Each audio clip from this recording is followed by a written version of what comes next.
The first thing that happened was impossible to explain in a calm voice. I was holding a glass of wine and laughing at something he had said when he stood up to take a call. He was gone for 1 minute. An old woman appeared beside me with a fistful of bills and a stare that felt like a verdict. She shoved the money into my palm and whispered in a voice that smelled like mothballs and lavender soap, "Please get out through the little bathroom window now." I remember the sound of her cardigan against her skin, the metallic clang of cutlery on a plate, the low hum of the restaurant lights, and the way my ring tightened on my finger as if the silver itself was trying to warn me. I laughed at first because what else could you do? I smiled and tried to make it a joke that a stranger had interrupted our night. Then she gripped my hand and her knuckles were white, and she said, "My daughter signed her name once and never came back."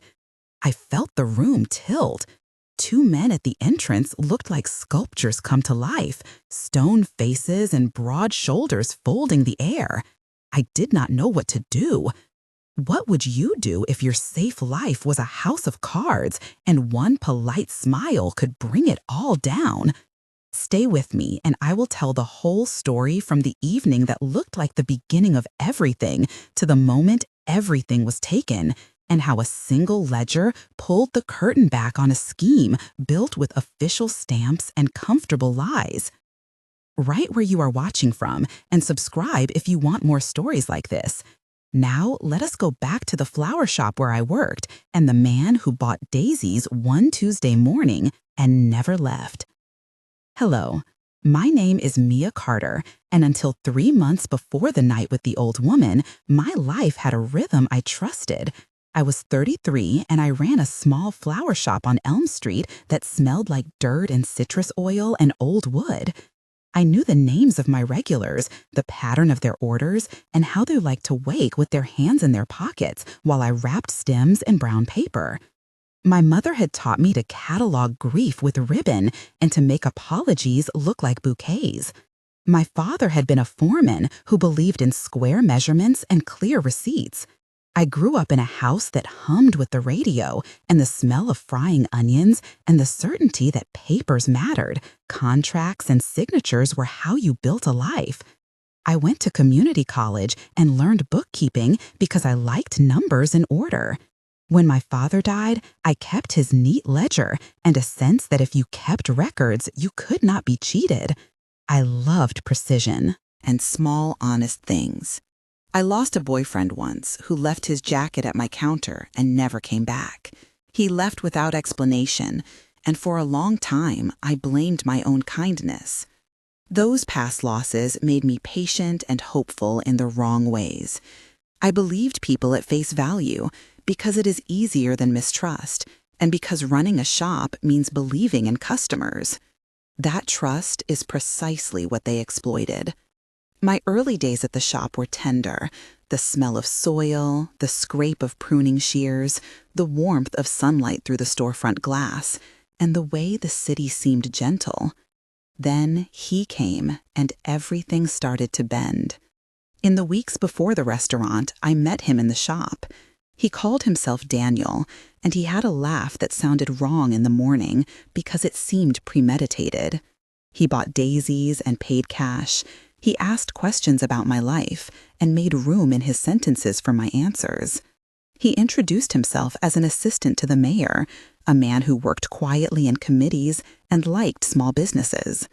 He brought up public gardens and how much they needed donor support. He offered help, as if help were a casual thing he could hand me like a flyer. He gave me a business card with a government crest and a steady smile. A month into knowing him, he began to ask about the shop lease, about the back office, and a little about my own place on Baker Street, where my father had left me the deed because he said I would need roots. He signed receipts for orders that never came, and he told me little local stories about the registry office, the notary who did favors, and a housing program that had a soft spot for small proprietors. I trusted him because my life depended on trust. I never imagined his mention of a transfer, a temporary signature, would be a slow hand across my future. The first real fracture came the night at the restaurant when the old woman appeared. I ran to the bathroom like someone chasing a rumor, and the window felt like a movie prop, but I opened it and breathed in stale city air and felt the cold on my neck and the taste of copper in my mouth. The old woman had left me a folded scrap of paper with a name and a number. I took a taxi away with my purse and the smell of onion soup still clinging to my coat, and called my friend Tom Rivera, who has known me since high school. Tom answered with his usual half-laugh and full attention. "You okay, Mia?" He was the one who taught me how to change the flat tire on my old Corolla and who could always find a missing receipt in a pile of papers. I told him, as we pulled away, that a woman had thrust money into my hand and said to run. He told me to breathe, and then he said, "What if you are overreacting?" I told him I did not think I was, and that the men at the entrance had faces like doorways to trouble. He said, "Come home and lock the door. We will figure it out." Leela, my neighbor, with an iron voice, opened the door for me later that night, and the apartment smelled of jasmine and cheap coffee, and the television hissed with a talk show. Leela called Agnes Martin an old lady who sold pies 2 blocks over, because Agnes had the look of someone who had stared at wrongness and refused to let it pass. Agnes came with a pocket watch and pennies and a face mapped with years. She sat on my couch and told stories about her daughter who had vanished after signing something at a municipal office. Her voice turned the room into a small courtroom, and the rain on the window became a metronome to her memories. I felt the weight of the paper in my jacket and the bend in my fingers that would not let go. He left for a minute, and everything in the room changed. I will return to that line often because it is true. What someone does in a minute can rewrite a life. That minute became the hinge of all that followed, and in the silence of that hinge, I began to notice patterns. There were small things first: phone calls that clattered away from the shop ledger, a bank transfer that arrived late, an official-looking envelope with a seal I did not recognize. I went to my bank, and the clerk, Sarah Patel, who smelled like lemon cleaner and corporate perfume, took my statement and told me the words I had been trained to fear. "Your accounts are under review for suspicious activity." My mouth filled with the metallic taste of disbelief, and the shop electricity hummed like a disapproving spectator. I remember the fluorescent light above us buzzing, the plastic of our chairs creaking, the cold of the branch air conditioning, and Sarah touching the top of a form with a pen as if officiating my ruin. I asked, "Could this be a mistake?" She pressed her lips together and said, "Sometimes these things are not mistakes." That is when the first real panic set in. We tried to mount defenses. I called Marcus Bell, the notary, who had handled my lease and who had a reputation for careful seals. He listened on the phone and then met me in a municipal hallway that smelled of coffee and old paint. Marcus had been kind in the past. He had explained the registry process to me with patience. He squinted at the document that purported to transfer my apartment's title, and he said, "Mia, there is a seal here and a signature that matches almost but not quite. It is like someone traced the original and left a tremor in the ink." He explained how a deed can be manipulated and how signatures can be layered with faint forgeries, and how someone with access to official stamps can make a page sing of authority. That day, I learned the cold technical details of forgery and filing, how a registry clerk could replace a page in a bound book, and how a stamp from the housing authority can be mimicked with a crafty copier. I learned that legal documents travel through clerical hands, and that a single complacent official can act like a door left open to thieves. I wrote down the words contract, notary, seal, deed, registry, ledger, signature, transfer, inquiry, accusation, hearing, sentence, and felt each term like a stone I had to push uphill. After the bank and the notary, things escalated quickly. I arrived one morning to find an eviction notice taped to my door, the tape rough against the painted wood. My neighbors gathered in the hallway, their faces a mix of curiosity and indignation. Leela pressed her hand to my arm and said, "Whatever they try, Mia, we will stand with you." One of them was Julia Park, a local reporter who had done a piece about a housing program last year. She leaned in and whispered, "Do not sign anything." She promised to look into records and to call the paper. I called the mayoral office, and a voice answered with practiced concern, saying, "We take housing security very seriously," and then put me on hold, where elevator music hummed like a punishment. I felt the smell of dust as I sifted through boxes for the original deed, my hands sticky with paper dust and thumbprints. I found a photocopy of a document that did not match the glossy official envelope they showed me in the municipal meeting. A man named Detective Owens, who would later be assigned to my case, came into the shop and looked at the ledger I kept of orders and payments. He rubbed his jaw and said, "I do not like the way the paperwork looks." He asked me for everything I had and then sat on the shop stool like a tired judge. He took fingerprints from the envelope, and I watched the powder cling to the paper like a second skin.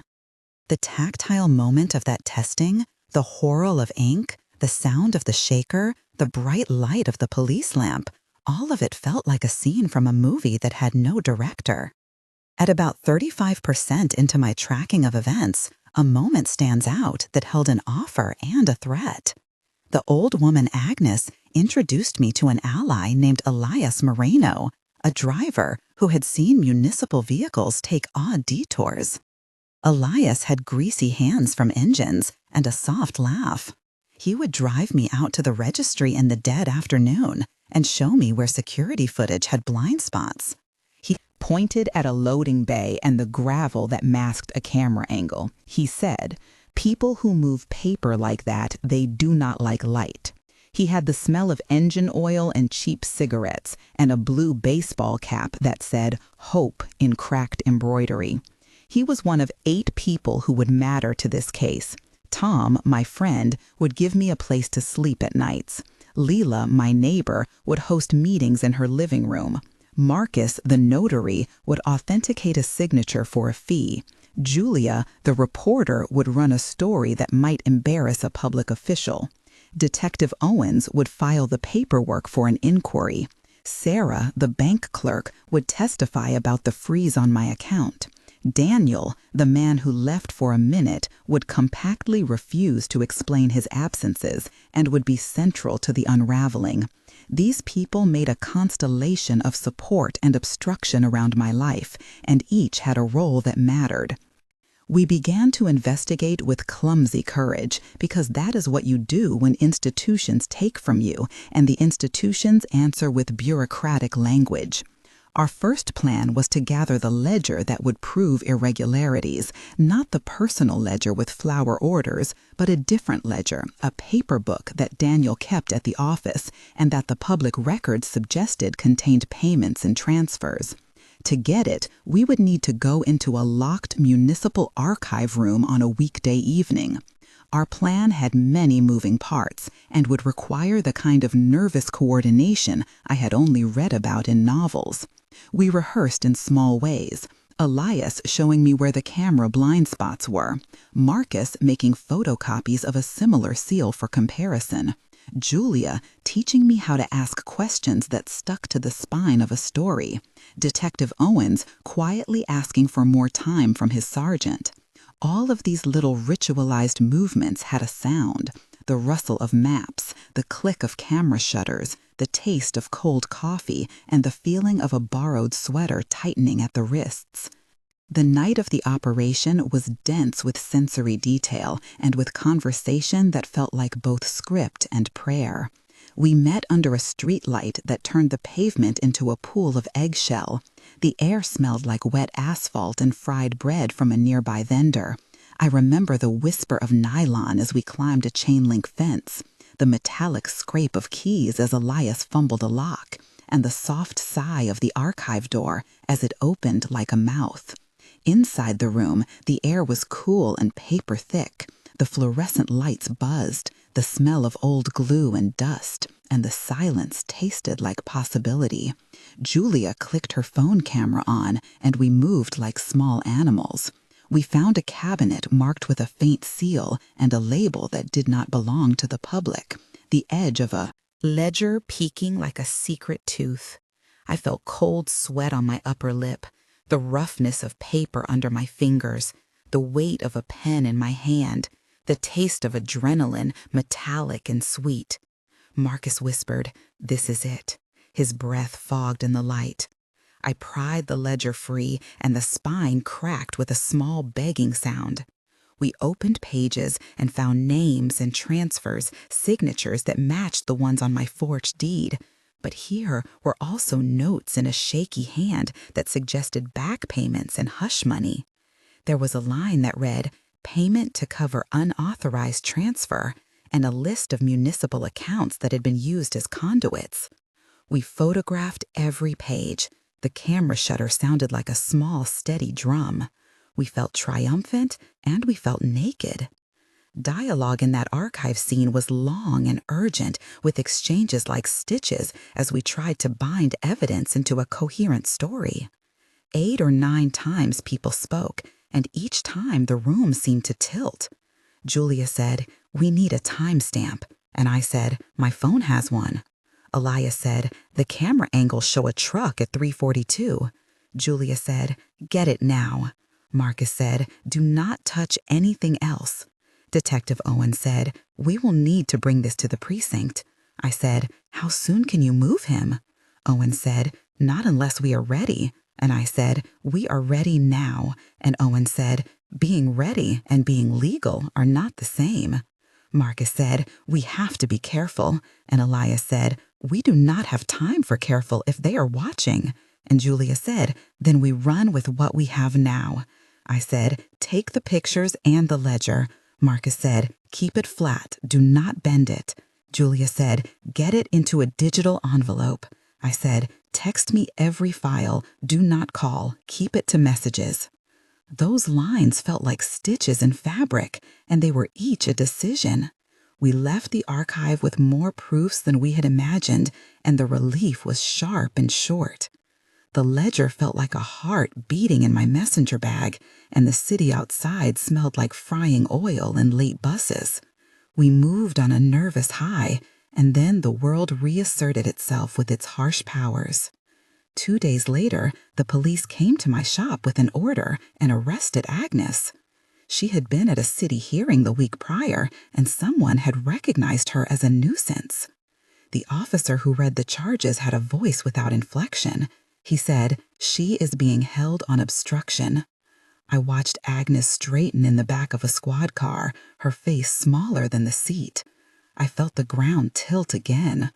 The ledger was in my hands, and Agnes was in a cell, and we had a file on a table in the station, and I had no idea how. To protect the pages that mattered without letting the paper die in courier hands. That was one of the major tension points where everything felt like it could snap into failure or victory. The cell smelled like bleach and metal. My fingers trembled, and the ink on the ledger seemed to vibrate with accusation. I remembered a cotton glove at Marcus's office, the way he had handled a signature as if it were a bird, and I thought of the way the old woman had thrust money into my hand and said, "Run." The decision to bring the ledger to Julia was a dangerous one because exposing it would mean making enemies in rooms with seals and official stamps. A memory of my father teaching me to label everything in ink came back. I pressed the evidence to my chest and felt it shape like a heartbeat. The tension was not cinematic, it was domestic.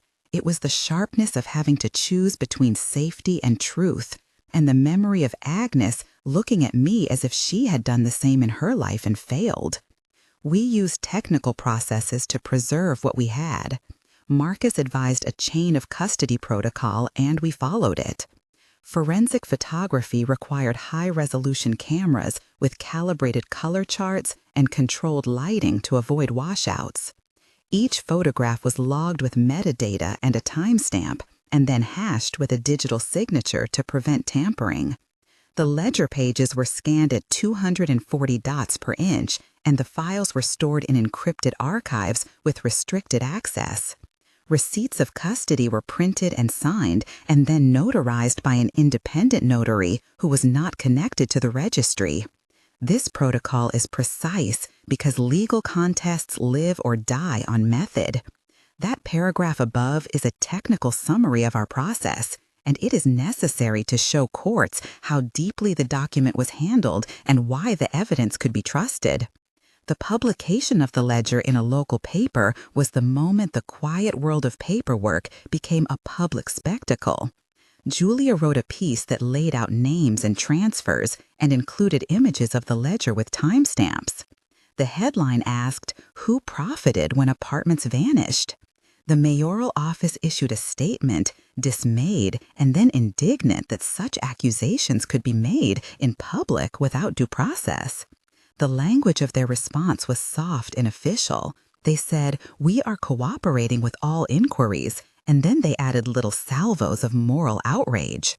This is where the city's polished face faltered and the underjaw of its operations showed. In the weeks that followed, people I had never met called my phone. A man named Marcus in a call center who said he had seen similar things at another registry. A woman crying about her own missing deed. A neighbor from 3 blocks away offering to be a witness. It felt like the ledger had opened a pipeline of complaint, and that each complaint was a small drumbeat toward reckoning. Confrontation with those who had wielded the authority was not neat. In an early exchange with Daniel, I confronted him in a municipal hallway with a voice that tried to sound steady and a heart that felt like a nest of birds. He smiled as if we were in a small scene in a romantic film. He said, "You are being dramatic." I said, "Do you have any explanation for my deed being transferred?" He said, "I do not handle those things personally." I said, "You stood up to take a call that night in the restaurant." He said, "I stood up to take a call." I said, "2 men were at the door." He said, "People attend events." He said, "You are making a story of nothing." I said, "The ledger says otherwise." He said, "The ledger can be misread." I said, "The ledger was photographed and dated." He said, "Dates can be manipulated." I said, "Who benefits from the transfers?" He said, "There are many hands in municipal work." I said, "The notary who stamped this seal is close to your office." He said, "I will not debate this in the hallway." I said, "Then where will you debate it?" He said, "In a hearing," and he walked away like someone closing a book. Our exchange had 8 or 9 tight turns, each line a small blade carving out truth and deflection. It felt like 2 worlds speaking different languages. Then came the public hearing that would become the point of exposure. We organized witnesses and compiled records and pressed for an inquiry. Julia coaxed former clients of the housing authority to come forward. Detective Owens filed a preliminary inquiry and requested subpoenas to bring in municipal clerks and the notary who had been mentioned in the ledger. The hearing room smelt like new paint and old wood. There were microphones that reflected white lights, and the audience had the rustle of winter coats. At the hearing, we had to reconstruct the life of a forged transfer in front of a room full of people and cameras. I sat at the witness table and felt the weight of being the named injured party. My hands did not stop shaking, but my voice held because I had rehearsed and because Agnes had given me a look that said, "If not now, then never." The mayor attempted to frame this as a misunderstanding, and his press secretary read talking points about oversight. Then Julia stood and read a passage from the ledger, and the room seemed to inhale.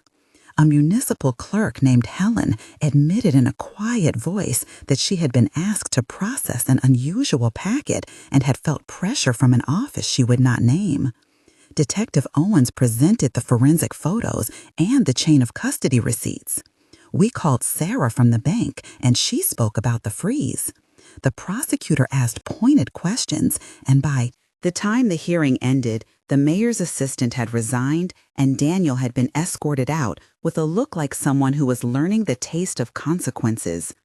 One of the most intense moments came when Agnes, who had been arrested earlier, was escorted into the hearing room in custody. She shuffled in with her coat buttoned to the throat, and when she stood to speak, she did not tremble. She said, "I told her to run because they take names." She named the man who had first offered help, and she named a small list of accounts like a litany. She said, "My daughter signed away her house, and I watched a courtroom swallow her." She did not cry, but the audience did, something like bending toward a bonfire, and people made space for the pain she described. That was a tension moment where a private grief was made public, and the old woman who had known how to read danger told a truth that changed the tone of a room. One more technical description we used in court involved document authentication. Forensic document examiners analyzed ink spectra and pressure patterns using microphotographic comparison and Raman spectroscopy to identify pigment composition. Signature dynamics were compared using graphometric analysis to detect tremor patterns indicative of tracing. Each result was summarized in a report that connected the methods used to the conclusions given, and that report was admissible because it followed accepted forensic standards. This short technical account demonstrates how evidence was elevated beyond suspicion into scientific support suitable for judicial review. The audition of witnesses and the publication of the ledger brought a cascade of consequences within the administration. The Housing Authority opened an internal review. The registrar, who had allowed certain packets to pass, was put on leave, and an inquiry into notarial practices was announced. There were press conferences that smelled of printed leaflets and staged concern. I watched on television reporters say words like accusation and hearing and sentence as if they were currency. I felt a dizzy propriety as people who had seemed invincible started to look like people waiting in line for answers. The public began to speak, and calls to the mayor came with pressure. A small nonprofit offered me a grant to help reopen the shop. A local lawyer volunteered pro bono hours, and Julia's article was picked up by a regional paper, which amplified the story. But victory was not clean. Agnes suffered. She had been held for days, and the shock of arrest opened old wounds. She lay in a hospital bed one evening when I went to see her, and the smell of disinfectant mixed with the sweet scent of the floral arrangement I had brought. She held my hand with a grip that was both apology and blessing and said, "Do not let them make us small anymore." That was one of the pivotal decisions that kept me moving forward when fatigue and bureaucratic coldness threatened to swallow everything. In the public climax, the hearing room became an auditorium that held both truth and theater. The prosecutor called witnesses. In order, Detective Owens presented the forensic results. Julia read sections from the ledger and named transfers and accounts. The audience reacted with gasps and applause, and then with cold calculation when attorneys objected and the judge called the room to order. At one point, Daniel, who had been a calm figure in private, unraveled. He barked an explanation about clerical errors and about delegated duties, but the slides of stamped transfers and scanned ledger entries made his words look like a poorly edited script. The notary Marcus had once vouched for said in a deposition that he had been asked by people from the mayoral office to sign paperwork that he now believed was irregular. Marcus had his hands folded like a man who had counted risk and decided to tell the truth. That admission was a crack in the institutional armor, and cameras followed it like hawks. The mayor released a statement promising reforms, but promises in public language often taste like sugar and not meat. So we pressed for prosecutions and for thorough inquiry. The hearing ended with several officials temporarily suspended and an inquiry launched that would later lead to formal accusations. After the hearing, the legal machinery made a slow and purposeful movement. An official inquiry was opened, an inquest that would take months. The prosecutor filed charges of fraud and conspiracy, and the registrar faced accusations of misconduct. The legal processes included arraignment hearings, discovery phases, and the filing of motions. We provided notarized copies of the ledger, the chain of custody reports, and the forensic examiner summary. Each filing was accompanied by a cover letter that listed exhibits and witnesses and requested subpoenas for municipal employees. These procedures are dry but decisive and require precise language and formal service of documents and careful preservation of evidence. 1 month later, life had resumed in new rhythms. The shop reopened with a banner that said "Welcome back," and the smell of freesia returned to the front window. I had a small grant that covered rent and emergency expenses, and I had 3 new customers who said they read about you in the paper and we are here to help. I met Agnes on a bench outside the courthouse, and she held a paper bag with a small lemon pie. She had a bruise under her eye from the arrest and a quiet pride in her face. The city had launched an internal audit of registrar procedures, and 1 clerk had been suspended. The mood in my neighborhood was tentative, like after a storm when the sky is clear but the trees are still swaying. I felt relief and a weariness that felt like an old sweater over my shoulders. 3 months in, more formal actions had taken shape. The inquiry had turned into an indictment for several people. There were scheduled hearings and media coverage that followed each step. The mayor had issued an apology that read like a document written by speechwriters and then watered down by lawyers, but the words existed. The housing authority agreed to review thousands of files for similar irregularities, and city auditors began to call in contractors to examine past seal procedures. Julia had a column that criticized systemic complacency, and her paper won a small award for investigative work. I received a letter from a woman in another neighborhood who said her mother had been affected too and asked for help. The lawsuit to annul the forged transfers had been filed, and a courthouse date loomed like a slow drum. I taught a community class on record keeping and sat with neighbors as they brought photocopies of documents and asked me to look for tremor marks. 6 months later, the case had moved into the courtroom where sentences might be given. Several municipal employees had pled guilty to procedural misconduct, and a notary had been charged with falsifying documents. The public hearing that had once been a loud media spectacle had settled into legal cadence. I sat in the gallery as a judge read a sentence to a man who had been central to the transfer scheme.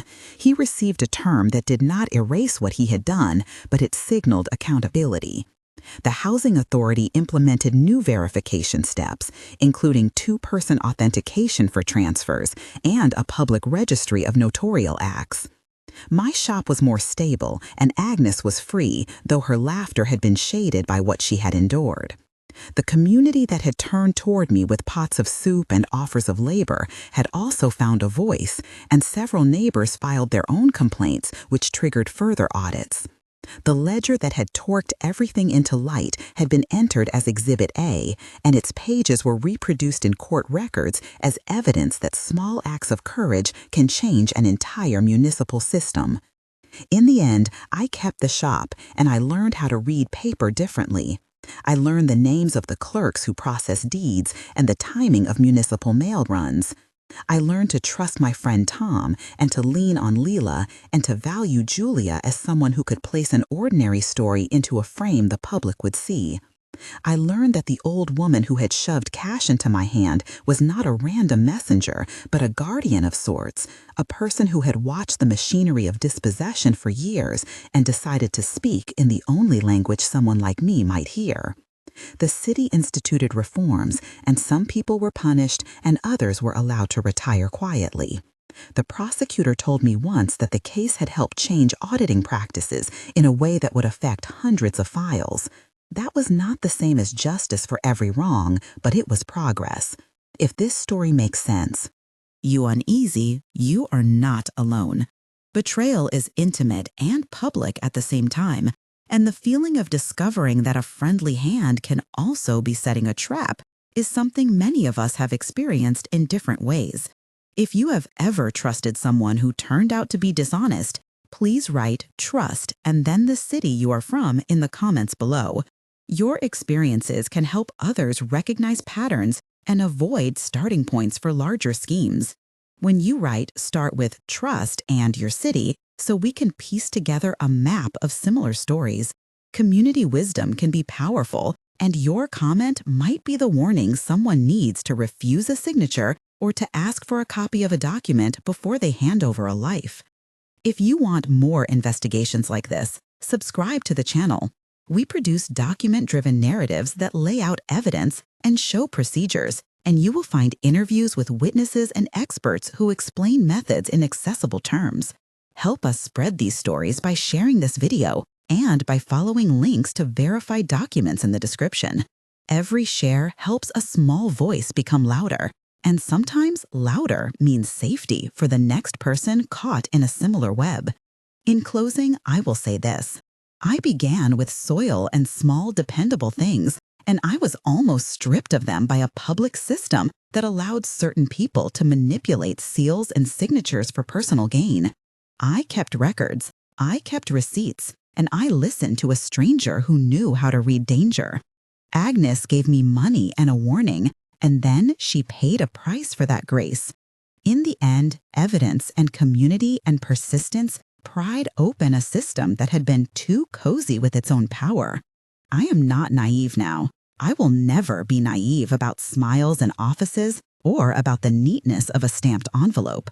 But I have seen that courage is contagious. Sometimes it starts with an old woman who insists on telling the truth, even if it is painful, even if it means sleepless nights. If this story touched you, share it with someone who signs papers for others, and subscribe if you want to follow the slow work of seeking accountability. Remember that a single sheet of paper with a wrong signature can look like nothing until someone photographs it and names it. We made a noise, and the city listened. Sometimes that is how justice begins.